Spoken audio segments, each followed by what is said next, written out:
বাংলাদেশের প্রথম সারির দুটি বিভাগ নিয়ে আজকের ভিডিওতে আলোচনা করব। নাম্বার 2, চট্টগ্রাম বিভাগ। চট্টগ্রাম বিভাগকে বলা হয় বাংলাদেশের বাণিজ্যিক রাজধানী। 1829 সালে এটি প্রতিষ্ঠা হয়। 11টি জেলা রয়েছে এই বিভাগটিতে। প্রায় 2,85,00,000 জনসংখ্যা রয়েছে। চট্টগ্রামের ইতিহাস 1000 বছরের পুরনো। এটি ছিল আরাকান রাজ্য ও মুঘল সাম্রাজ্যের বাণিজ্য কেন্দ্র।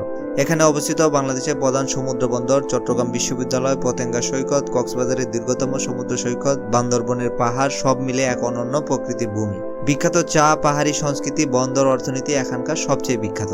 এ তালিকায় 1 নম্বরে রয়েছে ঢাকা বিভাগ, বাংলাদেশের সবচেয়ে পুরনো ও গুরুত্বপূর্ণ প্রশাসনিক অঞ্চল। 1829 সালে এটি প্রতিষ্ঠিত হয়। ঢাকা বিভাগ এখন পর্যন্ত 13টি জেলায় বিভক্ত। প্রায় 3,02,00,000 জনসংখ্যা রয়েছে। ঢাকা শহর 1610 সালে মুঘল শাসক ইসলাম খান কর্তৃক জাহাঙ্গীরনগর নামে প্রতিষ্ঠিত হয়। এখানে রয়েছে সংসদ ভবন, ঢাকা বিশ্ববিদ্যালয়, বুয়েট ও জাতীয় জাদুঘর। ঢাকার বিখ্যাত পুরান ঢাকার খাবার, মসজিদ ও ঐতিহ্যবাহী উৎসবের জন্য। এখানেই দেশের অর্থনীতি, রাজনীতি ও সংস্কৃতির কেন্দ্রবিন্দু সবকিছু এখানেই পরিচালিত হয়।